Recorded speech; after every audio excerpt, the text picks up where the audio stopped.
Man spends 39 years in jail for a gruesome crime. Then one detective checks the DNA.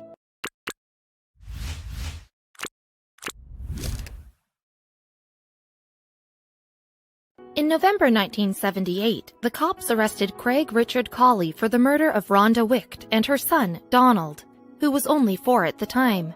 As the cops slapped the cuffs on him and hauled him off to jail, Craig cried foul play. They had the wrong man, he told the cops again and again. They didn't listen.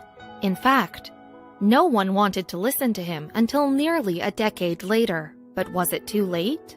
Before a judge.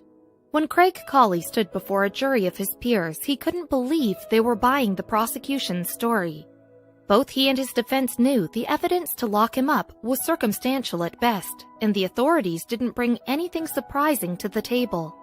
In fact, both sides agreed on the basic facts of the case. Raised by uniform. Craig Richard Coley was raised by a Los Angeles cop, and he made the ultimate sacrifice when he enlisted to be a soldier, fighting for his country in the Vietnam War of the 1960s. When he returned home in his mid-20s, he found himself in the same position as so many other ex-soldiers, with a new worldview and nothing to do. Future aspirations. By his late 20s, Craig saw how he wanted his future to look. He aspired to become a restaurant manager, and the young kid worked 2 jobs at a couple of local California food joints to get the experience he wanted. Recently divorced, he kept his mind right by burying himself in work and a new budding interest. Rhonda Wicht. Craig fell in love with Rhonda Wicht, a hard-working single mom of a little boy named Donald. At the time, Craig was about 29 years old and Rhonda was 22. With her toddler son to raise, Rhonda juggled work as a waitress and going to school to become a cosmetician. Challenged by her work ethic, Craig felt right around her. The key to it all. But after dating for 2 years, Rhonda and Craig called it quits, though they still cared for each other and stayed in close contact. They were still so close, in fact, that Craig was even trusted to hold onto the key for Rhonda's apartment. Those who knew him weren't surprised. He was good to everybody. Helpful hands. Friends knew Craig was always willing to lend a helping hand. Even after breaking up with Rhonda, for instance, he continued to support her and Donald in small ways, tackling tasks like laundry when they needed it. On a November night in 1978, he was out driving his friends, who had been drinking that night, safely back home. Rhonda was not with him. Behind closed doors. Because on that particular night, Rhonda turned in early. She wasn't up for late-night drinking, as she had planned to be the hairstylist for a friend's wedding the following day. She went to bed early, or at least she wanted to. No one could get the full details of her activities that night. Back in the courtroom. And the next morning, she never showed up to the wedding. A panicked friend of the bride was sent out to find her, so she headed for Rhonda's apartment, only to find the mother and her son dead on the floor. Horrified, she called the police, who swarmed the house in moments. A high-profile arrest. Craig was arrested for the murder, and prosecutors pointed to one piece of evidence, the key.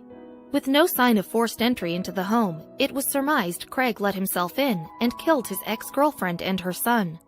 The defense said that Craig was out driving friends home, but without DNA analyzing technology, they had a hard time proving he wasn't at Rhonda's house at any point. Nightmare sentence. Finally, the verdicts came in. Craig was found guilty of dual guilty charges of first-degree murder, and consequently, he was sentenced to life imprisonment with no parole. Craig held on to hope that the verdict would be overturned, which wasn't impossible. Those close to him were completely on his side. Support all around. Neighbors and friends who knew Craig stood for his innocence. And newspapers joined in as well. Even the judge who oversaw one of Craig's initial hearings said the guilty verdict was wrong. But he was forced to rule with the jury. With enough support on their side, Craig's parents fought back to save their son from a life sentence. Love from Mom and Dad. Craig's parents loved and believed in their son, so they dug into all of their savings, even taking out a mortgage on their home to pay new investigators and lawyers to work on the case. Sadly, nothing would start to change until 9 years into Craig's sentence when Detective Michael Bender got involved. Mishandled case. Detective Bender was a member of the Simi Valley Police Department, so he was familiar with the area. But he hadn't heard of Craig or Rhonda's murder. He was relatively new to the force at the time. In 1987, though, 9 years after Craig's arrest, a friend in the department shared the case with him. He was stunned. The way everything was handled was unjust. Much needed evidence. Back when the investigation was underway, crucial testimonies were considered not good enough, and thus were ignored. Evidence leading to the true identity of Rhonda's killer was destroyed. Even Craig's solid alibi of hanging out with friends and driving them home was ignored. All this would have changed the case. Doing the right thing. Detective Bender sought out to free Craig Richard Coley, but his superiors, who were a part of the original investigation, pushed him to let it go. They were so adamant about Detective Bender forgetting the case that they threatened to take away his job, so Michael Bender beat them to the punch and quit, believing in good. Michael believed in Craig, especially after meeting him face to face. With years of experience on the force, Michael learned a lot about people. He had a sense of who was innocent and guilty, and bolstered by the knowledge that the investigation was a disgrace, he was certain Craig did not kill Rhonda. Hard at work. Michael found a new job in another town and took as much time as he could to work on Craig's case.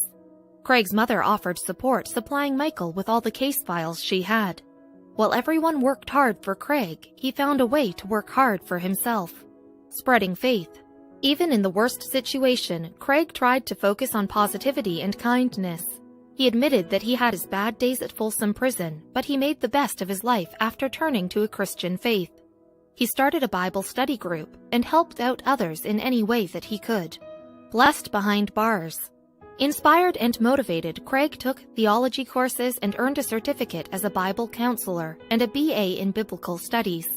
He also learned to make jewelry, which he sold, donating the profits towards this new investigation. Trapped behind bars for a decade, he evolved and changed, looking for better ways to better himself. Outside, Michael's work was nearing an end. Putting the pieces together. Michael knew that there were missing pieces to Craig's case, so he made several calls to reopen the investigation. Finally, in 2012, the state of California agreed to reopen Craig's case, coming across the DNA evidence officials initially believed was destroyed. While useless in 1978, they could now compare crime scene samples to Craig to see if he was involved. Free at last. When experts dug into the DNA analysis, they couldn't believe the results. It didn't belong to Craig, adding further support that he was not at Rhonda's apartment that night. In November 2017, the Governor's Office of California granted Craig a full pardon 39 years after his sentence began. It was unfortunately bittersweet. Police couldn't tell Craig one thing he really wanted to know. Starting over, authorities knew Craig was innocent, but they couldn't find out who had murdered Rhonda, Left, and Donald, Right. Now in his 70s, Craig was once again like a soldier home from war. He had a new worldview and nothing to do. Michael picked him up from the Folsom prison and took him home, where he would begin again. Not enough. As compensation for all the years lost and pain endured, the California Victim Compensation Board provided Craig $1.9 million, $140 each day that he was forced to live behind bars. Sometime later, he was given another $21 million payout. This still wouldn't make up for what had happened to him. Overcoming pain. Craig was grateful for the support, but was pained by his experiences in prison. It was also hard knowing everything he missed in his life, including the passing of his beloved parents. Soon after he was freed from prison, Craig visited the gravesite of his mom and dad, whom he could never really say goodbye to. Surrounded by love. It helps to have the support from the Bender family, among many others. Meanwhile, Craig is looking for ways to use his newfound freedom for good. Maybe he'll get involved with other wrongful imprisonment cases.